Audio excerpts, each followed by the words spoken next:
This is the moment when the supposedly dead killer comes back to life for one last scare. One last scare. One last scare.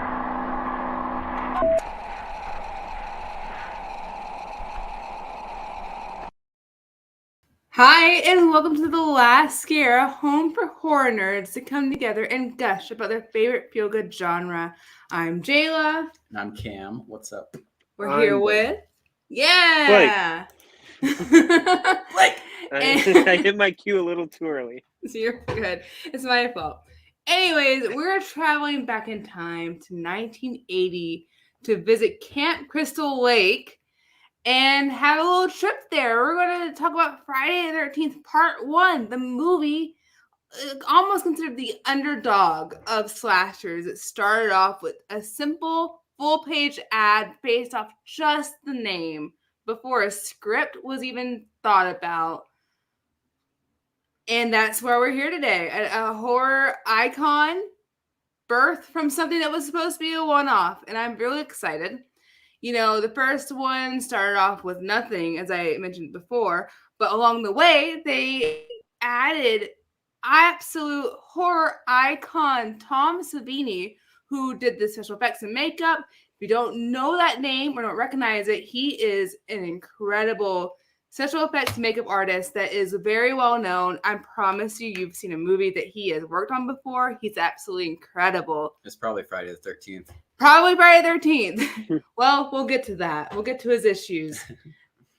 Blake, to kick us off, I want to ask you, how do you feel about the impact that this movie made, that the Friday the 13th made on the genre?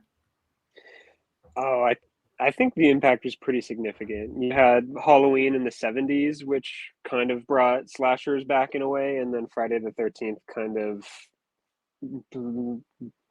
breathed new life into it, so to speak.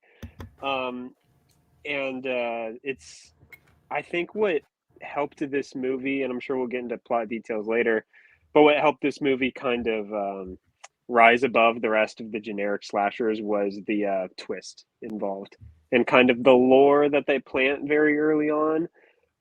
I think because of its strong background and story setup is kind of why it's stood the test of time. Absolutely. And it's really weird because it's one of those twists that, like, as we get further removed from it, I feel like it becomes more effective because, like, if someone puts on Friday the 13th and, like, for someone new, more than likely they don't know that it's not Jason that's the killer. And I think that's really cool. We really don't see that often at all. I just love that. I love to see that. It's just something that's neat. Cam. And then you see that. Continue. Twist throw Drew Barrymore off in the beginning of Scream. I was about to say I knew about that because I saw Scream first. Yeah, it was the cause of Drew Barrymore's demise. Unfortunately, she didn't know. She wasn't in on the loop. She would have lived otherwise, for sure. She would have lived. She just watched it. Yeah. Kim, how compared to the slashers of this era that you've seen, like, or before, Texas Chainsaw Massacre, Halloween, which you do love, how do you feel about the first Friday the 13th? I feel like it's a hacker, not a slasher. Oh, it's what does that mean? Let's unpack that. Hacking and slashing. There are so many. I don't even want to call them references. I want to call them blatant ripoffs of Halloween. They were very obviously, and I know this is historically known. But when I was watching it, I was figuring this out for myself. I was like, this is ripped off of Halloween. They took Halloween. They took the basic premise.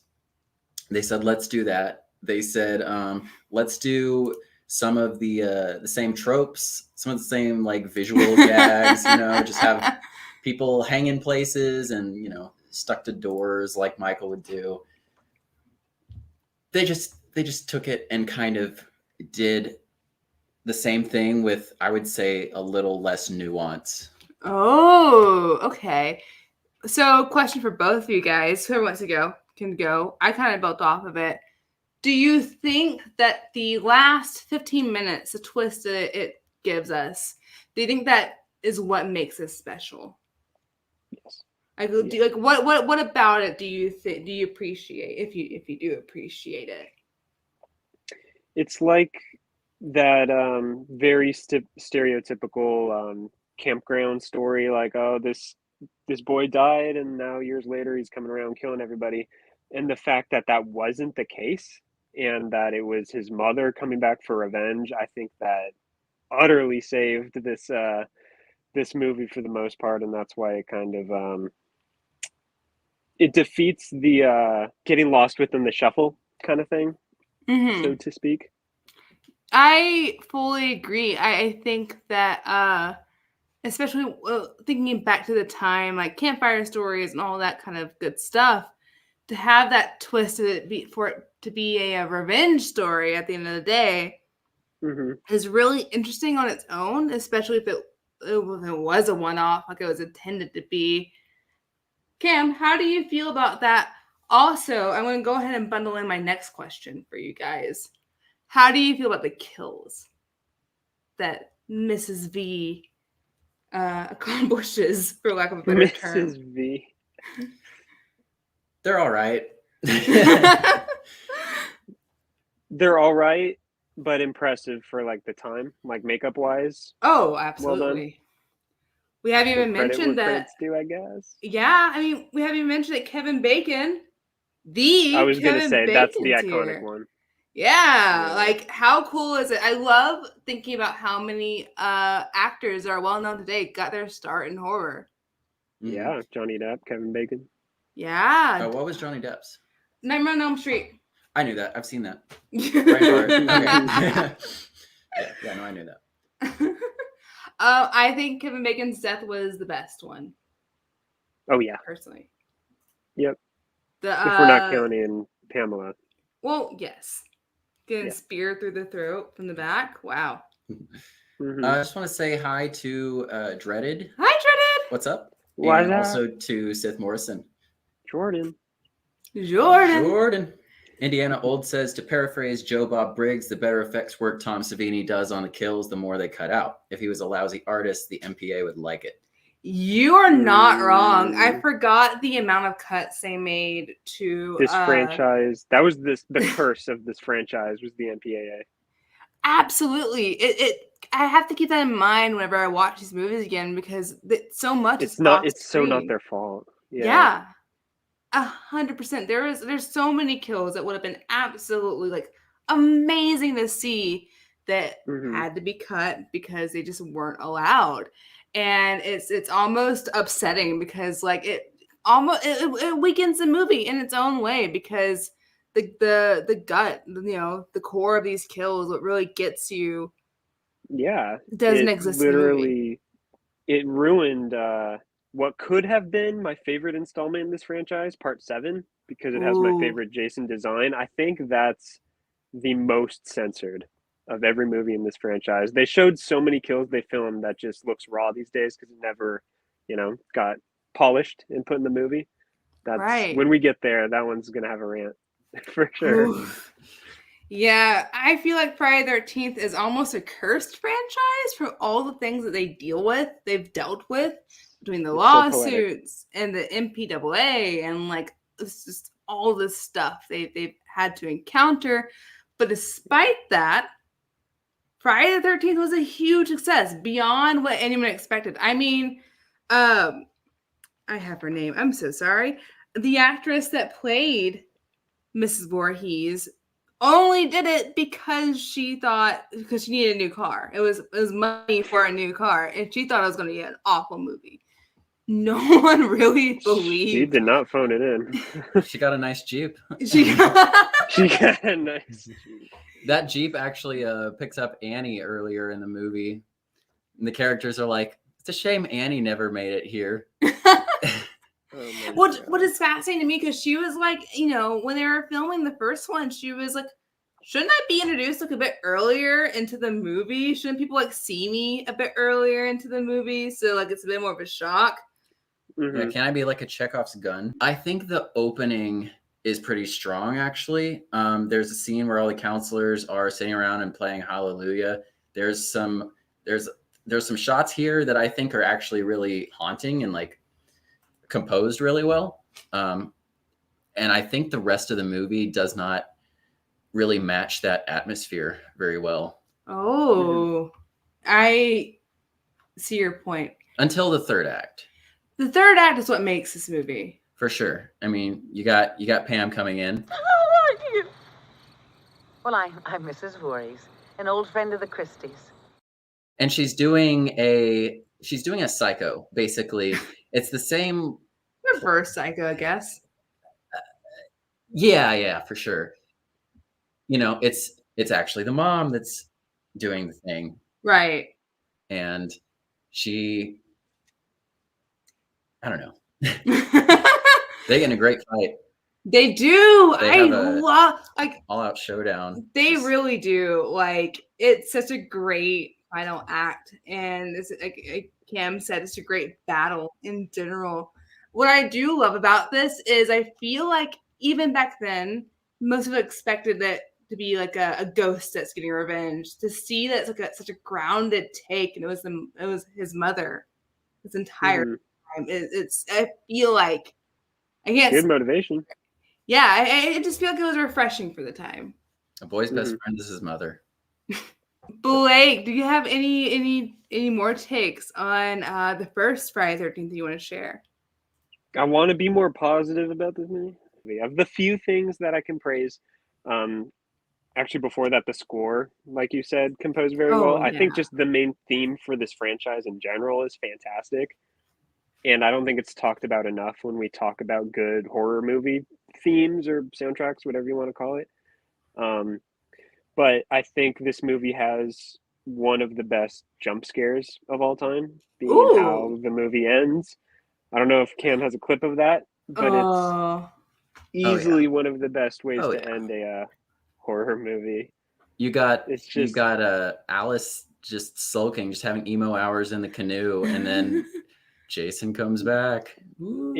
It's the mix of how unexpected that is, because the audience, I feel, has already come to terms with the fact that Jason did not come back, and he's, he did die all those years ago. In the mix of his freaky yell and the music hiding at a height during like the calm, like the calm after the storm, I think it was a combination of what makes that jump scare so effective, and one of my favorites. And I always hate that it is technically just a nightmare. Like they didn't want to do a sequel. They weren't like setting Jason up for the sequel. It was genuinely just a nightmare at the time. I thought the ending was really strong. It leaves things open in a way that I found surprising for a movie of its time. Because, now we know like every movie is setting up a sequel, any big movie. But I feel like that for a first entry in a franchise, I think that's kind of a bold move. But I think they did so pretty well. I mean, they've got Alice. Her name's Alice, right? Yeah. Alice. They got Alice in the hospital, and she's like, "What about Jason? He came back." And they're like, "What? There's no Jason. He died 20 years ago." But he's still there. Is maybe still there. And I think that the next two movies don't really match that ending. Ooh. Because they all end like setting up a different movie than what we actually end up getting. Yeah. Yeah, except for much. 3. That actually leads into 4. But this ending in 2 end completely differently. That actually makes me think of another question I have for you guys. How do you feel about because, using Scream as an example, we have the slasher cliches, like if you have sex, you die. And that's something that is prominent. They've said that it wasn't the intention that they had when they're making this movie. However, it's kind of prominent in this movie regardless. And I just want to know how you guys feel about that and the way it was executed. I think there's a weird contradiction because all the characters get punished for having sex, and yet there's this like sort of voyeurism that the audience is assumed to have. Mm-hmm. Like, ooh, we're gonna see a boobie, like, and you see nudity and you see sex on screen, and like they assume that the audience is liking that, yet they're punishing the characters for having sex. I think it doesn't quite make sense. Mm-hmm. I'm sure psychologists would have a better take on that than I do, but I'm no psychologist. Blake, what's your take on it? It's such a it's such a loaded trope in horror, because I feel like I even mentioned it in our Dracula episode, that sexuality and horror just goes together like macaroni and cheese. I think is the weirdest thing I've said in a long time. But I love old horror movies, like not necessarily like black and white ones, even though I do love those for different reasons. I just love cheesy 70s and 80s horror movies, and what all those have in common is just gratuity, whether it be with nudity or violence. And that's why I like them for different reasons, because they're such like cheesy, throw it on if you're like really bored or it's really late, just to enjoy for an hour and a half, and then it gets turned off. But Friday the 13th is like that franchise that thrives on gratuity. And I like when we're in this early era where it's just like Cam said, where it's just like, yeah, you have sex, you die. That's the Friday the 13th thing. When it starts to bother me, and where I think it becomes an issue, yes, schlocky is another word I was thinking of, is when the sex scenes are definitely used in a more, not to repeat gratuitous, but more on purpose, I guess you can say. Like with the remake, there is an extended sex scene for the killer cut, which again, there's no point to that. And I think Jason Goes to Hell had a really bad one that had to be cut down for the unrated version. I only know that because my parents were very strict on exactly which of these slashers I watched, and Jason Goes to Hell was like the one that was like, oh fuck, someday when I'm old enough. And then I watched it and I was like, oh my god, this movie, like his brain is showing and stuff, like it's that gratuity. And I do kind of miss the old days where it's just that simple. The tropes that Scream makes fun of. You have sex, you die, and be done with it, before the franchise kind of takes it to a whole different level. A whole different level is almost an understatement, Blake. Yeah, yes. I think the first movie makes some attempts at like building characters. There's a lot of build up in the first half of the movie where you're actually just having lots of quiet moments with all the individual characters. And I think the next movies kind of lose that a little bit, for better Alice or worse. Is like the one name aside from Tommy that's like repeated in the franchise, and I'm always like, Alice did nothing. Like she was just simply. I wouldn't even call, and I feel so bad, I wouldn't even call her a final girl. She just so happened to make it through the movie. Like, you know, when you think final girl, it's like, yeah, Lori fought against I guess she fought against Pamela, but leading up to that, I don't know. I don't like Alice. I'm proud of her for killing Pamela, but really that's all she did in that movie. No, look at her. She's just like, oh shit, I killed her. Whoops. Oh fuck, are you okay? Oh, Blake, yeah, no, it's such something I have in my notes later on. I completely agree with you, because like Halloween, you have Laurie, and with Nightmare, you have Nancy, and with Scream, you have Sydney. Like you have these like really prominent and strong characters to like be the opposing force against whoever is coming after them. And that's not really felt in this movie, to me at least. Yeah, I do not feel like this is a character that I remember like I do the others that I listed. I feel like you said, she's there, but there's just such strong characterization, and they have this like really great screen presence. Not dissing the actress that played I already forgot her name. Alice, thank you. Exactly. Poor Alice. Poor Alice. I know. I'm not trying to diss her. I'm not. But like the slashers that I love have these amazing and like just prominent characters that I feel like, especially these first three, Friday movies are lacking. They don't have that like yin and yang to them. Mhm. What sucks is I definitely think the plan, well, I guess maybe not the plan because they didn't want a sequel, but Alice would have been a mainstay, but the actress didn't want to for a specific reason that I'll get to when we start with part 2 because she's obviously in the opening. But it's a bummer because I think if anyone before Tommy that comes in 4 that had potential, clearly it was going to be Alice. Oh yeah, and you know, I mean, the final confrontation with Jason in 2 screams that was Alice. Like originally written as Alice, that quickly had to be changed. Like it made so much sense. I'll wait for part 2, but it sucks. No, I fully agree with you, and I'm really glad that we eventually got Tommy because he's a great character. He's such a great horror icon in my eyes, at least. Seth Morrison It was saying the crazy. same thing We got right him now. in 3 movies.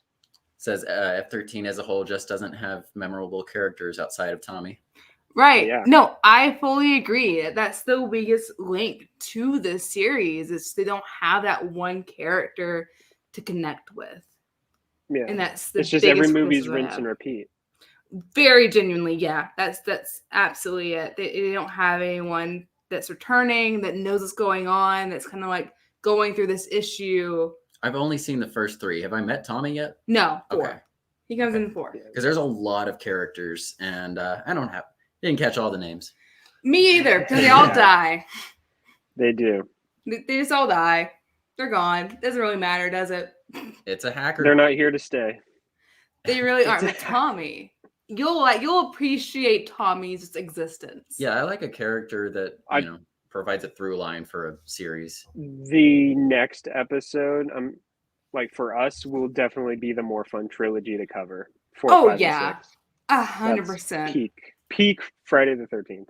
Right. Like, not to get too ahead of myself, but like the first 3, they're very literally like finding themselves because it was never meant to be a franchise. Jason doesn't even become Jason until the 3rd movie.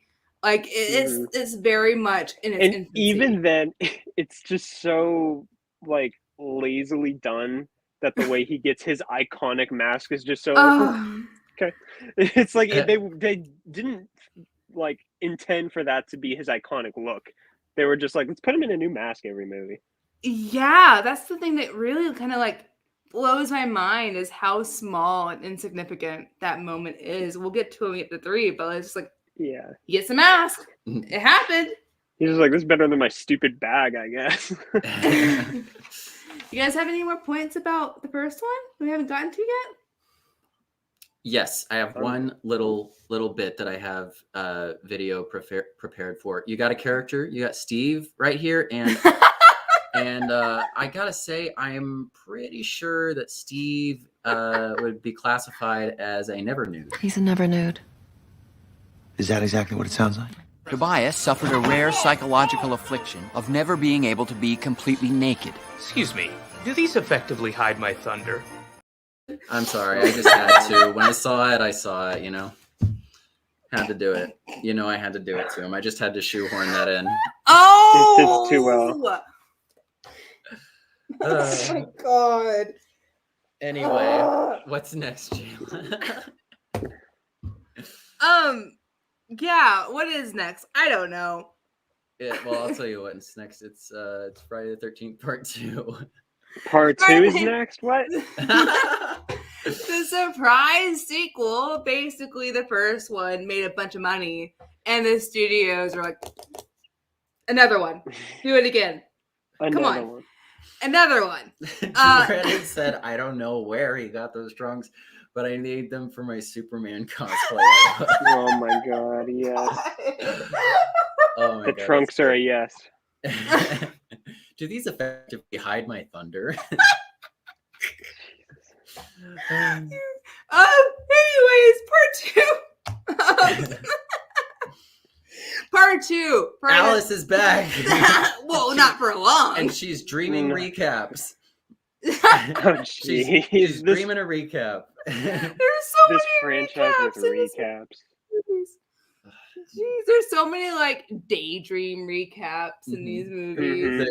ooh effect where the video starts getting swirly and it's like, and you can just kind of like hear the wind chimes in the background. Yeah, the harp. Yeah, absolutely. So they didn't plan for this, and they're just like, well, I guess we'll just make Jason the villain. And Tom Savini was like, no. He has in one of the documentaries, he's like, this isn't the story. The story was a mom having revenge for a dead son, and that was it. Jason's dead. He got the script. He saw Jason walking around. He was, I'm not doing it. Yeah, I'm not doing it. He just refused. So Blake, I wanted to ask you, do you feel the absence of Tom Savini in the second one? Do you feel like him not being a part of it was weakens the movie? Oh yeah, it even before like I knew anything behind the scenes about these movies, it felt like a Walmart remake to one of these like classic movies. Like, of course, I like Jason as a character more than Pamela, Right. but this isn't Jason in this movie. It's just some killer. It's just a serial killer with a bag on his head, and it's yeah, he's hiding in beds and he's doing his thing. Whatever. It's the kills are toned down compared to the first one. We miss you, Tom. The story is literally the same but without the twist. So get rid of the brilliance of kind of what made Friday the 13th so good in the first place. And you get Friday the 13th Part 2, which when you think of like, I guess stop saying gratuitous in this episode, but when you get all these horror sequels that people may or may not have asked for, and it's clearly a cash grab, this is like the perfect example of that. And it still did fairly well, but it didn't make as much as the first one. Go figure. Yeah, I mean, it was rushed. It was like 1 year later to the week, I guess. That's all these sequels too.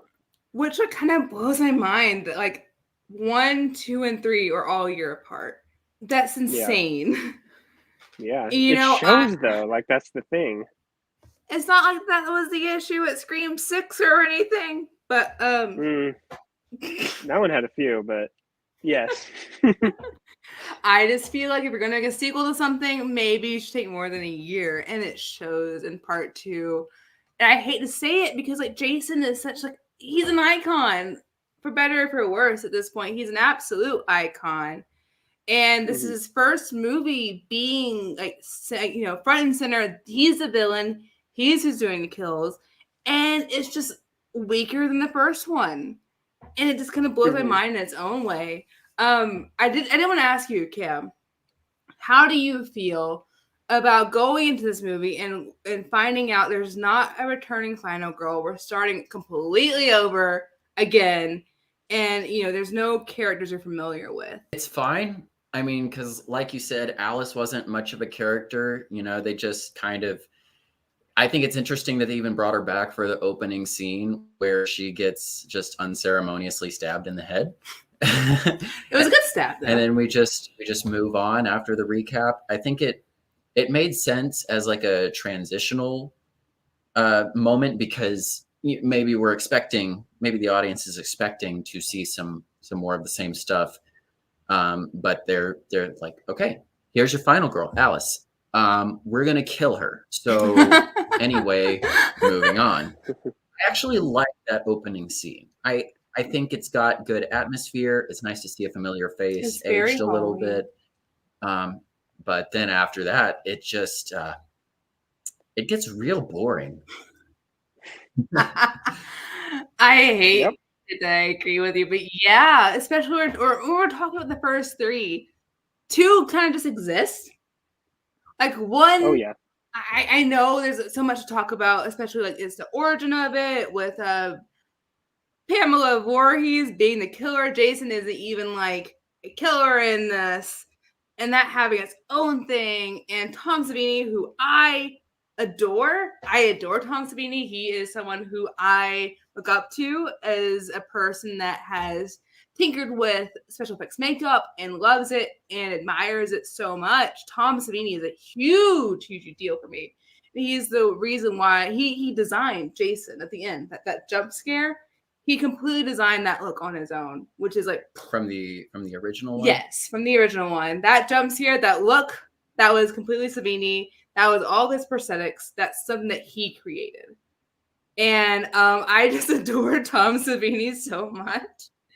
And I agree with Blake that I felt his absence in this one.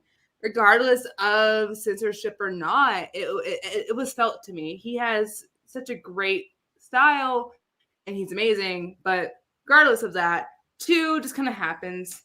You know, I'm sure a part of me does appreciate Baghead Jason because like it was a stepping stone to getting to Jason as we know him today. But outside of that, it was a movie they had to make. I would say that they really didn't need to mask him at all because his face is actually horrifying. It's much scarier than like any mask he could put on. Like, dude's an absolute. He's really unsightly. What's the word? Unsightly? Unsightly? Is that a word? I don't know. All words are made up, so yes, it's a word. So don't get used to that because that's the only time he'll ever look like that. Yeah, and like I had it's giving Goonies. Has anyone seen the Goonies? I had the same thought. He looks like Sloth from the Goonies. It's giving Goonies, but horror. Yeah. I agree. Like I love the iconic mask. It's so great. Even though the origins is kind of like underwhelming. It's way better than the bag on his head. It is. Are there any kills in this movie that you like? There was one kill I think happened in the second one. If it didn't happen in the third one, where they like finish in the hammock and he's doing the handstand. That was the second one, right? He's like walking away from the handstand and gets under the plexiglass. Under the plexiglass. What? It's a shot that's looking up, and he's doing a handstand. It's a dummy, but he's doing a handstand after they finish doing the deed in the hammock. That was part 3. Dang it! Well, because that was a good kill. That's how you know it was part 3. So no redemption for part 2. There was an homage to the Kevin Bacon kill in part 2. I think maybe. What? There's an homage, like a reference to the Kevin Bacon kill where it's like homages. I was distracted. I didn't. I know you know what an homage. There's a lot of comments going on. I'm just talking. I don't know. Can someone please talk that's smarter than me? Jordan said unsightly. Yes, thank you. You know when words. I got it right. When words don't feel like words anymore. Dredden said, "I love when Jason said, 'Hey, you guys,'" which Seth Morrison echoed. It just makes me think of the Regal intro. It makes me cringe a lot. No, do not. Absolutely just not. what I was thinking of. We can never talk about the Regal intro really around here. We're AMC folk. We go to the House of Kidman. House of Kidman for life. Mommy Kidman? Mostly because our Regal shut down. Oh, no, because we were going to the House of Kidman we were before that. Yeah. Anyways. Yeah, so the ending to 2 is kind of weak and vague. So like Jenny does a very extreme slow-mo machete chop, which it's just really painful to watch, like the frame by frame slowness of it. Like get them a slow-mo. They were padding the fucking shit out of that runtime. We don't know what we're doing. This was not planned. We'll just add some slow-mo. Yeah. And I'm pretty sure I sped up this clip. Actually, the clip that it's playing in the video version, God. I sped that up. Part 2 just doesn't exist to me. I'm so sorry. It's such a stepping stone. On top of all that slow-mo, they did that long ass recap in the beginning too. Speaking of that. Oh, I'm dreaming a recap. Oh, PTSD, scary. The wave transition was crazy back in the 80s. Yeah. So Jason takes Jenny, and then it cuts away, and like they're just wheeling her away, just like in the end of the first one. Like Alice gets pulled underwater by Jason, And then and she's like, oh, but she's all right. And the same thing happens with Ginny. And then she's just carted away. And she's like, where's Paul? Where's Paul? And we don't know. It's vague. It's kind of, but it's not vague in an interesting way. It's just sort of like a failure of storytelling. They were just like, we don't know what we're doing. We'll just do the same thing. I get it. I guess it was a blessing in disguise that it wasn't Dallas again. Because that would have been that, like, she'd be like, I'm fucking done. I'm never going to Dallas again. Yeah, she'd be the Courtney Cox of this series. Stop! I would have loved to have like a returning final girl that was like done with Jason's shit. That was just like, no. I'm ending this now. We're not doing this again. This is ridiculous. Like, you guys are just like horny teenagers. Shut up. Stop. Another failure of storytelling in this series, I think, is the ending. They've got Pam's head on the altar there, and it's just slowly zooming in, and you're expecting her eyes to open or something, and then it just freeze frames. It's just nothing. And they've already got a franchise mindset going on here. Why not lean into it? Why not get that hook going? Why not like generate some interest in this series going forward? Just nothing. What are you doing? We could have had a Jason Pamela team up. There's never been one? No, that's a great idea. No, there hasn't. They could have like teamed up for like angry revenge because they're both dead. So why not? Yeah. They don't do that. Spoiler alert, that doesn't happen ever. It never happens. From what the first one is the only time Pamela is like killing people. From then on, it's only Jason. I guess technically Freddy and Freddy versus Jason, but that's a whole other thing. I think it's really weird how Alice must have gotten really famous for her story because everyone at the camp in the second movie knows what happened. So like Ginny is able to use the information she knows, and like she's not being possessed by Pam. She's just imitating Pam. And like bad boy. She puts on her sweater and like looks at her, just like tries to get in the Pamela mindset. And then she starts telling Jason what to do. And he's so compelled. Like he does what she says. Yeah. Which is someone who adores the game, Friday 13th, rip soon. The license, the whole thing issue with like license and Friday the 13th is a mess. It's a huge mess that we're just not going to get into right now. But I love the game, and that's one of the ways you can win. You can get her head and maybe her sweater, but basically you win by like killing Jason using Pamela Voorhees' head as like a distraction. It is like one of the things that you need instead of like driving away. I love that. I think that was really cool. I think it's a cool concept to use that as a weakness with him. Very psycho. I know it's been done before. But I think if they had more time than like less than a year to make this movie, it probably would have been stronger. Yeah, for sure. For sure. Blake, have you heard any other thoughts on part 2? No, I just really hated it, honestly. I'm glad we're on agreement there. When I was watching it, I was like, fuck, I really hate this. I'm gonna be the only one trashing this movie. I'm gonna be the only one like trashing these movies. Cam's text to me as soon as he finished it was like, that sucked. I texted her after the second one. I was like, that was terrible. That was awful. Yeah, that's all I said. I was like, that was bad. And I was like, because I'm an optimist, so I was like, it's a part of slasher history or something. And he was Jayla. It's like, no, it's bad. It's a terrible sequel. And that's weird because I had heard that the first one was really bad and the like second and third one were really good. Really? And I think the first one is the strongest out of these three. At least. Yeah.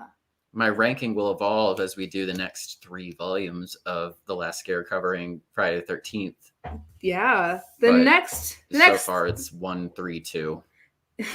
I agree with you. And I will say strongly that the next 3 will be a lot easier on you.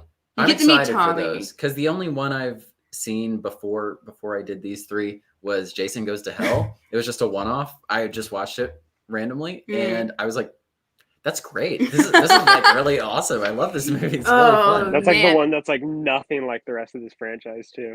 Oh no, none of them. Oh no. Like, yes, he's right, but also you'll like Tommy. the prospect of nothing Jason Takes else. Manhattan It's different. is very exciting to me. Oh man, you have Jason Takes Manhattan, and then like Jason X are so bizarre, but so great because of how bizarre they are. How bizarre. How bizarre. Jason Takes Manhattan, man. I am excited to talk about that Me one. The second too. you said I'm excited to watch Jason Takes Manhattan, just in my head, I was like, who's going to tell him? there's a lot to that one. Oh man, that's gonna be If so you're much fun excited to talk see about. him take Manhattan, just you wait. Oh, you have no idea. And in like a good way, by the way that you're not expecting. Okay. This isn't Evil I Dead. guess. Oh. You've been spoiled. You've I've been been very spoiled by spoiled. Evil Dead because Evil Dead is the most consistent horror franchise. I will take that to my grave. Concept: Yeah. last scare bingo card, and one of the squares is they mention Evil Dead. Jeez. Or Batman. I'm filing that No idea Sabrina away. today. I'm We gonna gotta make a bring it thing out up. of that. You're not wrong. I gotta mention my boy Ash because we just watched Multiverse of Madness. He pops up. Dreaded's heading out. Good to see you as always. Multiverse. Thanks Good to for being see you, here. Dreaded. We'll see you Have a next good time. night, Dreaded. Sith Morrison agrees that Jason Goes to Hell is underrated. Yeah. Well, Jason Goes to Hell and Evil Dead are canon, so I guess it gets credit for that. Oh man, if only we got the sequel to Jason versus Freddy that was planned. Read the Jason comic. versus Freddy versus Ash. I would be a changed Get woman. that comic. I should. I'm pretty sure we have it at my job. We have Evil Dead comics at my. We have the Evil Dead comics at my job. I should check if we have that. Because I don't know. If they would have brought that to the big screen, I would have been a changed woman. Just like the series changed into part 3. We are Oh, Jesus. well into the 80s now. This is the first Friday movie that feels super 80s. It's so cheesy. And they decided to make this one 3D, which was a choice. And it is bad. It is bad use of 3D. It's so fun. They caught like if you look this clip right here when he like sticking it the first one when it's just They have a lot of little bits that were clearly just made because it was the 3D format, and it's fun, I guess, but I wonder if it actually was effective with the real 3D effect and 3D glasses and everything. well, now that you bring it up, that was like one of the reasons there was so much tension on set because it was so hard for them to get the shot exactly right for the 3D to be effective. If you watch the clip that's in the movie, mind you, where you have like the very first one, the first couple that's killed, the guy, he like is like sticking something towards the screen. For a split second, he's like looking off to the side, just like contempt. He is grumpy and he snaps back into character because he's had to do this so many times. And he looks at the camera too for like just half a second. Yeah, exactly. To see if like, he got it right that time because they had to do it so many times. Like the wallet throw in the beginning, they had that a million times. And also for these cameras, there had to be so much extra lighting that it took away from like the eeriness of it. It was a very messy production in general. The crane they used for the shots, it was new technology at the time, fell over one day and ruined a whole day of shooting. There was cocaine on set. They were drinking margaritas on set. It was Sounds like a good time to me. They had fun while making it. it was a mess for everyone besides, I guess, like the circle, the inner circle around the director. And we got Jason Friday the 13th Part 3 out of it. For better or for worse. That's what we have now. This is the movie where Jason gets his iconic mask. I guess this is the movie we can consider Jason becomes Jason. They did a whole He earned the mask.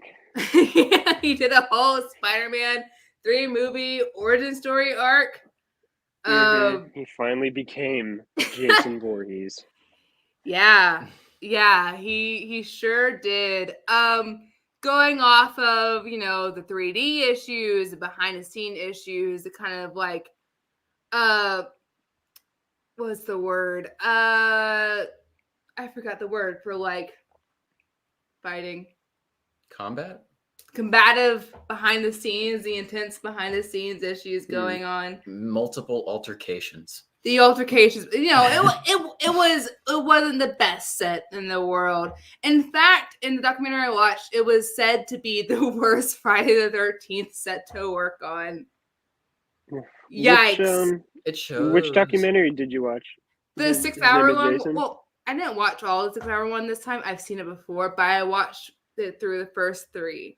It's on Shudder. I forgot the name of it, but there's one for Friday. There's one for Nightmare, and they're both like obscenely long, but they go through each movie. I watched those when they were released on cable TV, like back in the day. They're both like 6-hour long documentaries, and I love them.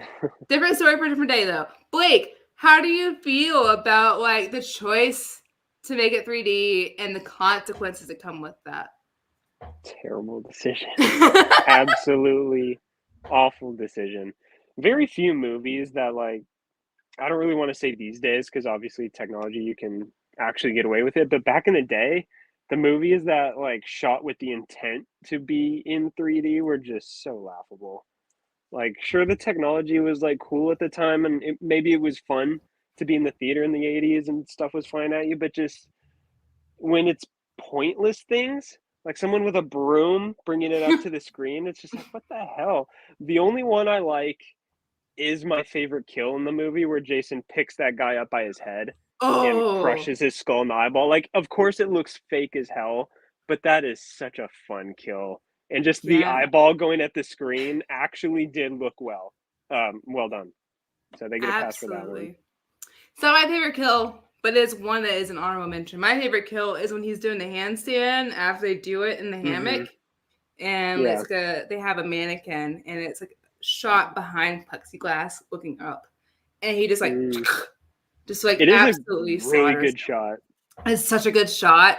Like that was a moment in part 3. It's like, oh wow, that was a really great shot. Good job, guys. This has something that is worthy to talk about. I have like 100 clips. Is this the one? Yeah, no, that's the aftermath. Boom, that one? That's the aftermath. That's the kill that happens. Oh, that's what you were thinking of. That's the throwback to Kevin Bacon. That is what I was thinking of. Wow. I really forgot all the kills in part 2. Look at that little speedo. That movie was terrible. Dude, like I kind of wish dudes were wearing crop tops again. That's what I walked away with from Friday the 13th. I'm like, dudes need to bring back crop tops. Jayla, guys, listen, fellas, if you're watching this, I need you to wear crop tops again. That's it. Yeah. I can't see that. I do not have my glasses on. You don't have to read. It's okay. What's next? Yeah, what is next? Camp. You have questions for me? I have plenty of questions for you because I know that this has been an unexpected intro to the series going in with Jason Goes to Hell. I'm so sorry. I started with, pure camp. Have I made the joke already that this one is the most campy and yet they're not even at camp? Wow. That was a joke I was going to make. Oh. Yeah. Damn. That was literally the joke I was going to make. Were you going to make it like right now? Yes. I sent you a text about it and everything. You sent? It was too. I thought I made up that joke. It was too campy. I've been suffering from a memory loss. You probably made up the joke before I brought it up. That's fine. Anyways. Sith Morrison says, sorry, Jayla, crop tops are a no. Crop tops are Come a on! no. Come on. Crop tops Jordan. are always in. Jordan, this is a woman speaking here. Ladies love guys in crop tops. I'm telling you. Even with like the belly hair? Yeah. No, seriously. I don't know. It's kind of unsightly to me. To you? Anyways, Cam stole my joke. So, Cam. An accident, I swear. how do you feel about the camp in this Saturday the 14th? Because it's a day after the last movie.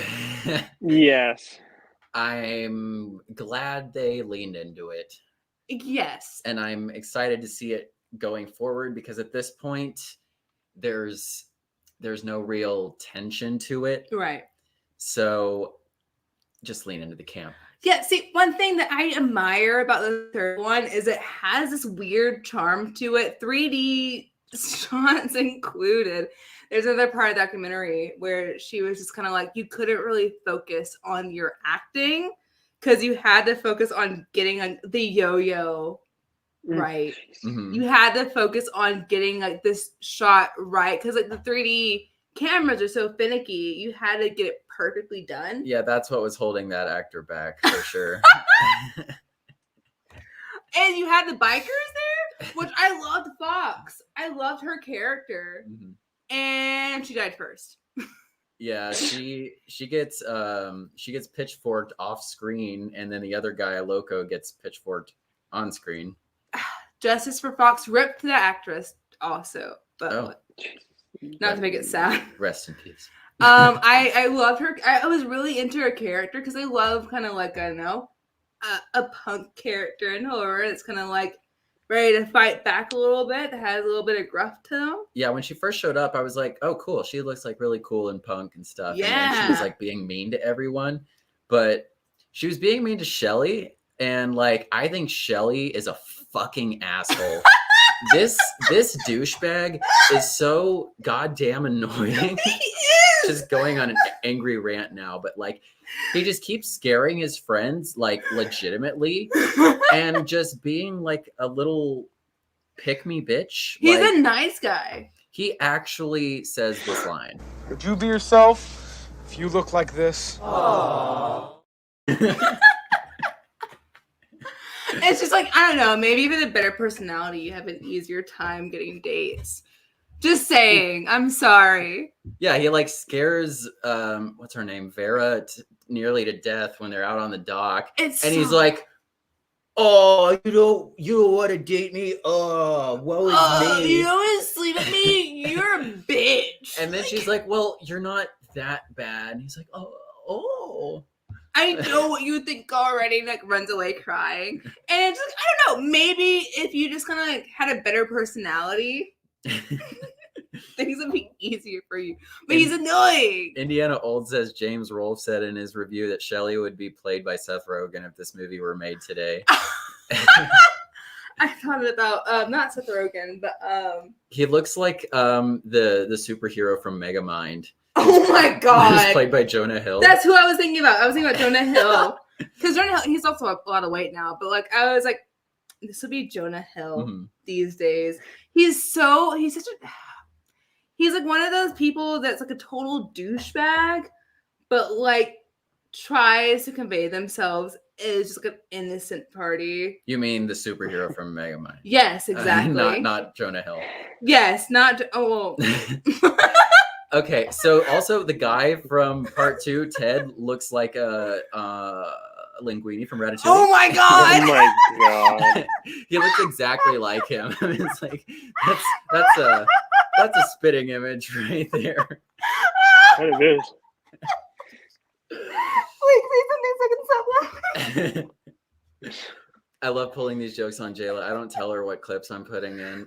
I'm so glad none of us know what you're gonna show. You guys can always text me clips you want me to put in. You know, I've got like 50 clips prepared here. Got to. I had to compose myself. My next talking point's gone.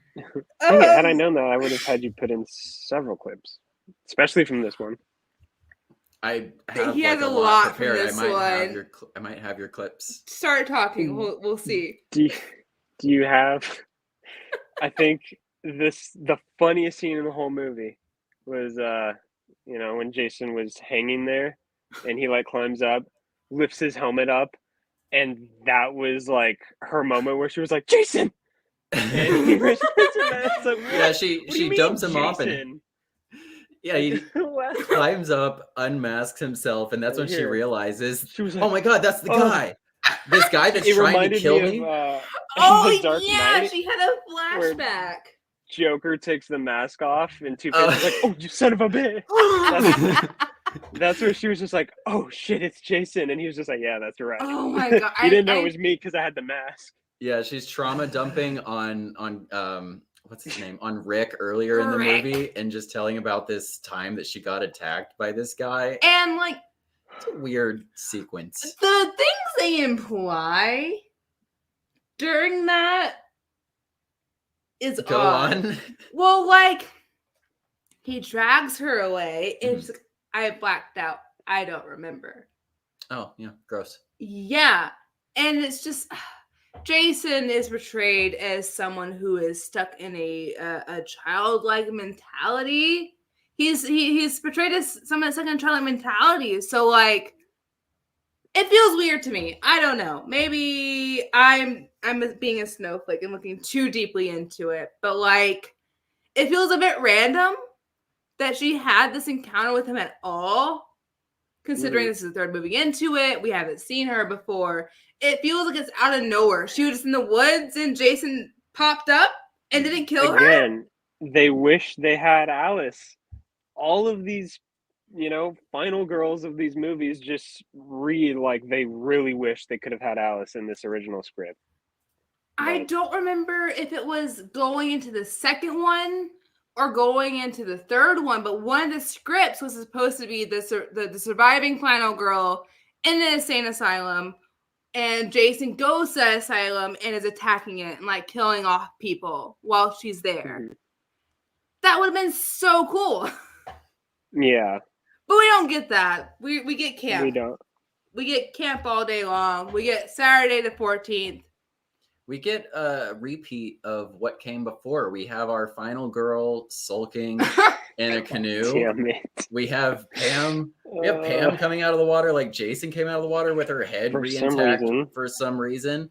And then in the most shameless ripoff of a more iconic slasher, as they're driving away, she's laughing.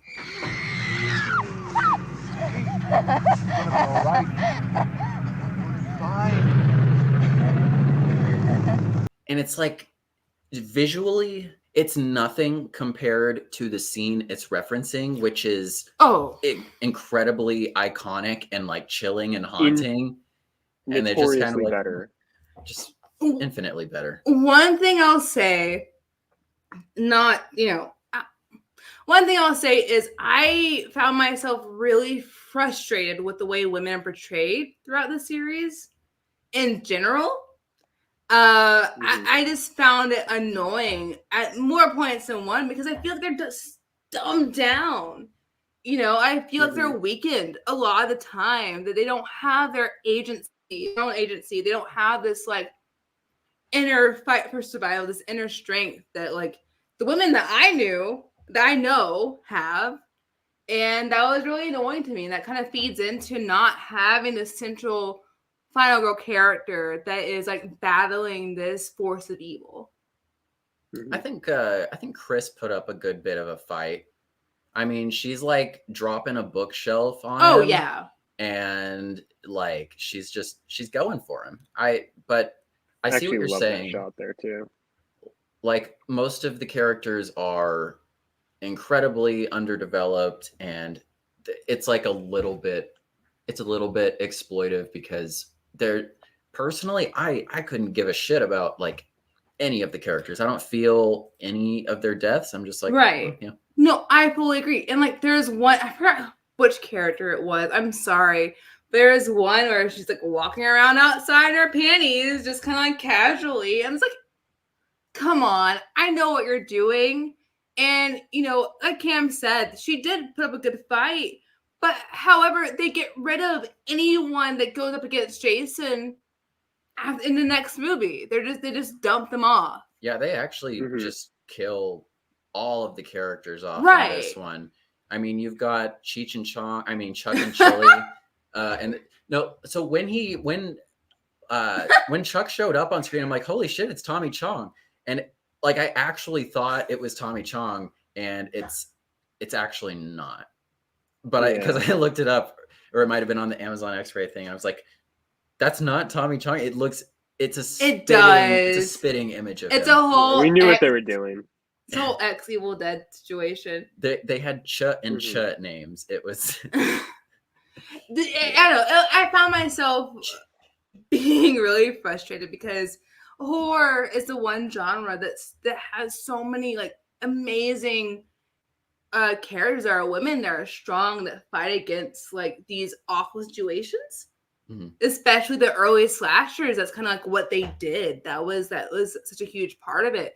And to see them being dumbed down in these situations and to see them being killed off when they do survive was almost frustrating to me, because like I love Sydney, I love Laurie, like that. Those are characters that I adore. So like seeing them just being tossed away and starting over again was almost frustrating for me. For sure. My tangent. Do you resonate with any of the characters, Blake? Please. They're all what characters? Or mistreated. No. Yeah, I fully agree. Like I said, I feel like horror is a genre. This might be a hot take. I don't know. People might get mad at me, but I feel like horror is one of the few genres where like women are prominently the strong characters. Like you don't get that in action movies. And I love action movies. I adored action movies, but horror is one of those genres that is very particular with their survivors and the people that fight the hardest. I mean, think of Alien, for example. Think of Halloween. Think of Scream. Like all these characters are Nightmare.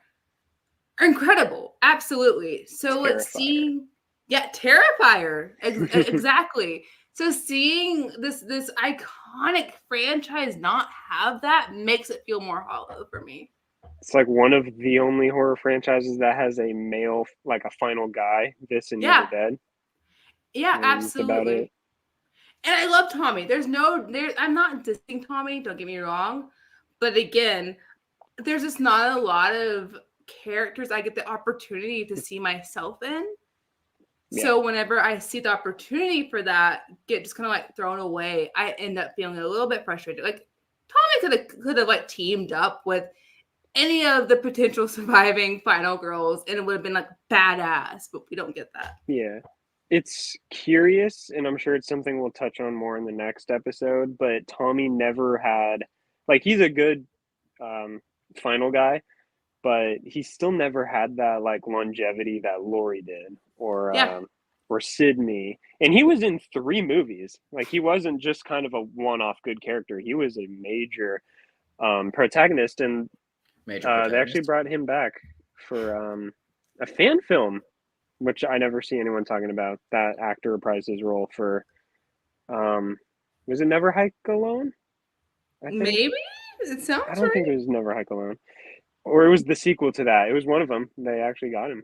Well, there's a fan film for Friday the 13th that they actually got the actresses that played Alice and Ginny back. They got Alice actually showing up on camera at the end and Ginny in a phone role. Mm-hmm. I don't know. I guess it just kind of blows my mind when you're taking so much from so many different franchises and you don't take like this central part of them. What works? Yeah, exactly. What brings people back? What's like the thing that people are rooting for?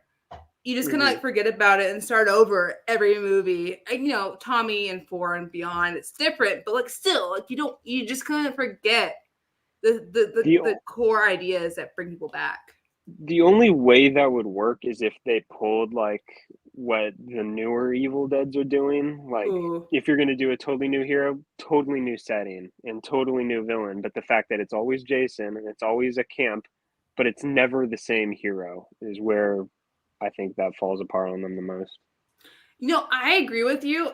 I know, like every other live we do, I'm the person, like it could have been an anthology, but I do think Friday the 13th, the title was vague enough that it could have been an anthology. They could have told another story of another day. There's a TV show for you called Friday the 13th, the series. That is an anthology. What? It's already out. You manifested it. Here, I'm giving you a whole show. Oh my god! She didn't know. I didn't know. We have to Didn't watch. know. Yeah, I watched it when I was growing up and I was a fan of these movies. Every episode, I was like, where was Jason? It was a different threat every single time. Oh my gosh. I need to check this out immediately. I don't know.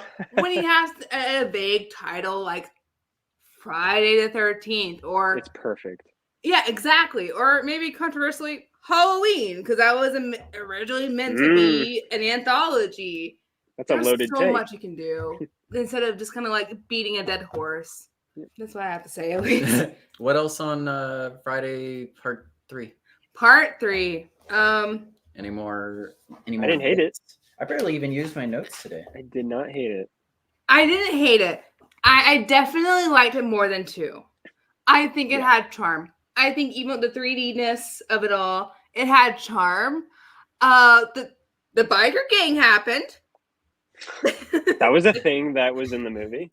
They happened, and I thought they would be around for a lot longer than they actually were. Oh my god. He hacks that guy up for 10 minutes. I swear to God. That whole shot, he's just wailing on him for so long. Rip Ali, man. Like, guys. I thought it was so cool, like the concept of the biker gang and having like all these different opposing groups going at the same time, and Jason being thrown at them into the mix was cool. And then they just like killed off Fox, and they killed off that other guy. I mostly care about Fox. And that was it. They were just like, oh, there's a biker gang we're gonna throw into the mix, and then completely just like have them as just extra bodies to slaughter. Yeah. Which was annoying because it was actually a thing that they could have done something with, and they don't. But alas. Why should they? Did anyone catch the Savini camo in the movie? She's reading a Fangoria and Fangoria is in so many horror movies. I love it. I love Tom Savini. Oh yeah, Fangoria's in the trunk in Army of Darkness because they gave a nice review to one of the Evil Dead movies, and so they put that in there. We all know the infamous Fangoria cameo in Seed of Chucky. Oh, he hasn't seen it yet. He hasn't seen it. Well, I'm not going to ruin that bit for you. He hasn't seen it yet. We'll get Check there. out Seed of Chucky. We're going through Friday and Freddy right now, so we'll get there. Yeah, I'm excited for when we cover Freddy. Oh man, like not to jump the shark or anything, but like the beginnings of Freddy compared to the beginnings of Friday the 13th, insane. All of Freddy is insane compared to all of Jason. I love Freddy so much, and especially during this episode in my research, as much as I admire the insanity that had to happen in order for Friday the 13th to be a thing right now, Nightmare on Elm Street might be my top of the trifecta that I call. Freddy, Michael, and Jason. I'm confident Easily. where I stand that like Nightmare is my top of those 3. Yeah. It also gets an edge because he talks. Yeah, exactly. And Dream Warriors and New Nightmare? Are you kidding me? Don't even get me started. Oh my gosh. Like, you know who else has character? Who? Art the Clown. Terrifier 2 is coming back to theaters. He in November. is the evolution. Everyone's like, oh yeah, new slash icon, but he's a direct evolution of Freddy to me, in my eyes. I am really hoping that we get to see T2 on the big screen again. We gotta take the squad. We will take the squad. We will take the squad. We will indoctrinate some The director teased something that we'll be getting at the screening for Terrifier 2. He said on his Instagram post, too long to wait. Yeah. So I'm thinking there's going to be like footage, maybe a clip from the next one or something. I don't think they've started filming yet. That's the thing. And with the strike going on right now. Will they count if they're independent? I think it's indie. I think they're just like going for it. If it's indie, it's different. Yeah. It's like super indie. I think they're still At the non-union. very least, I don't want to get burned. I'm expecting a release date at the very least. And if this is just totally like a wish list, if I could have one thing, the poster. I would kill for that other, like, I forget the artist's name, but who painted that of him at the very top with the knife with Sienna at the very bottom with the wings out. Yeah. I want another. I love those kind of like pulpy style covers, ouch, of horror movies. And Terrifier has some of the best. Absolutely. I was in Spirit actually today to kind of suss it out. Just kind of check it out, Spirit, because both of our Spirits are open now. Lucky. And they have some great stuff, and they have a Terrifier shirt that I love so much. I almost got it for us, but also I was worried that you wouldn't like it. But no, it's so great to have a new slasher icon. As someone that loves slashers, that adores slashers, camp or not, to have this new icon kind of emerge and just have their own personality and make their own space within this subgenre is just really cool to see. He has the non-vocalism. I'm pulling a Cam and I'm making my own word now. He's a mute. I think unsightly is a word, though.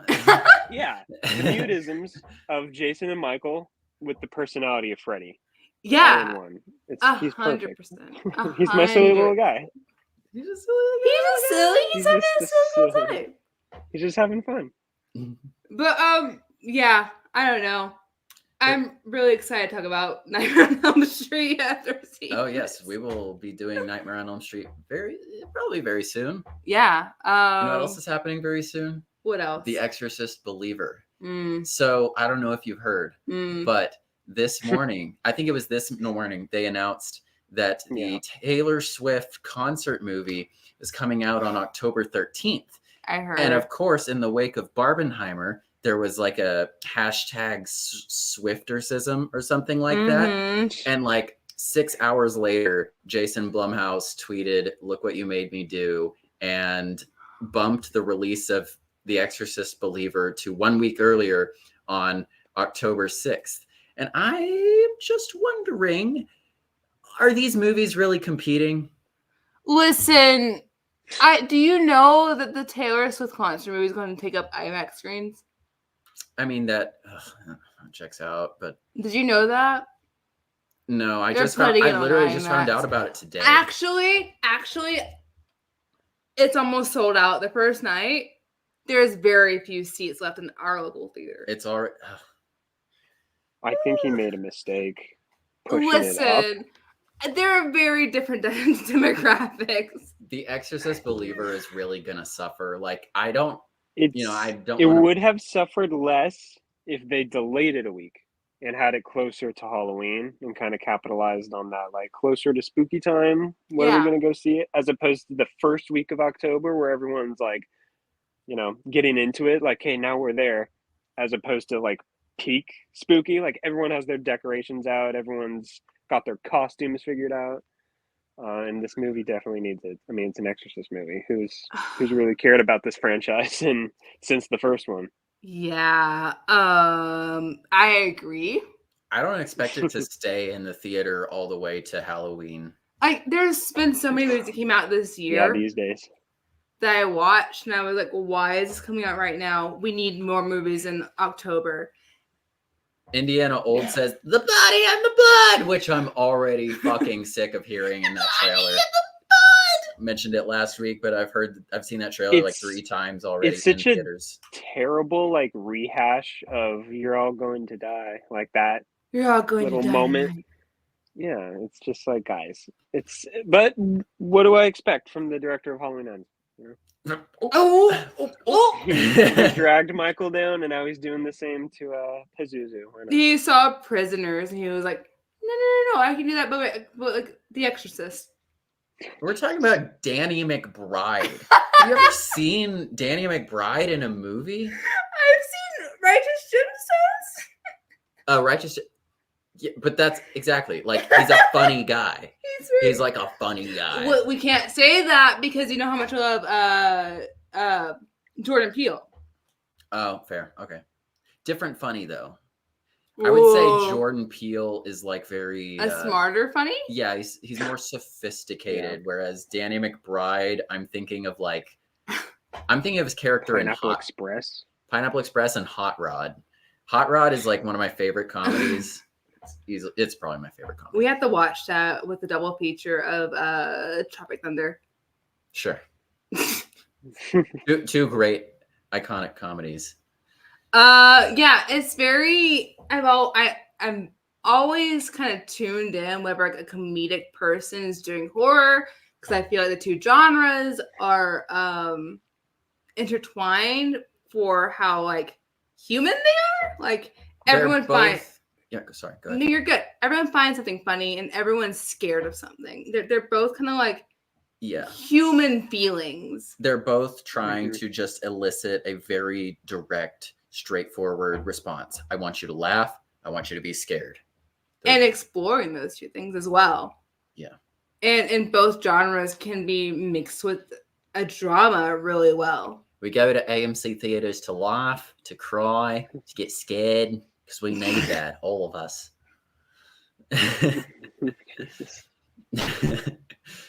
Blake, do you have any other things to add for Friday the 13th so far? 3 movies in. Done so far with these first 3 movies. I'm glad I've seen them. And I'm glad I'll wrap it up. I'm done with them. I'm so glad to be done with them. I'm done too. We'll get to the really fun stuff soon. We'll be in space in Fighting Freddy. Before you know it, we'll be in fucking space. With oh my god. With Cronenberg. What? Did he do Disney Goes to Hell? No. You know what I mean, right? Like, it's some good Don't body listen. horror. Close your ears. Just save it. I'll save it. One last thought from Sith Morrison. I think Friday the 13th is easily the weakest of the big name horror franchises. Correct. Yeah. Absolutely. Like, that shouldn't even really be a hot take. It's been a drag getting through. It's because Friday the 13th's best doesn't come anywhere near the best of Halloween or Nightmare on Elm Street or even Texas Chainsaw Massacre. Hard agree on that. The OG Texas Chainsaw and Halloween are gorgeous. They're very they're masterpieces. And they're nice and simple. And I would say the first couple Friday the 13th movies are simple too, but in a much more sophisticated, nuanced way. They don't get it. They don't get it. It's also a great movie. But anyway, thanks to Sith Morrison and Dreaded and Indiana Old for being here as you often are. We appreciate you very much. Definitely leave a like. Just YouTuber shit, we gotta say. Check us out on YouTube, subscribe and ring the bell so you don't miss any of our live shows. Make sure you can ring the bell on our individual videos too. Check out the Last Scare lately so you can see all our recent videos. Also check us out on the X app, the Twitter on that thing. We're at Last Scare on that and YouTube, and also on TikTok. We have lots of little clippies and other little fun stuff that we put up there. Just give us a follow. And Stu wasn't supposed to say it, and I'm not supposed to say it. But I'll be right back.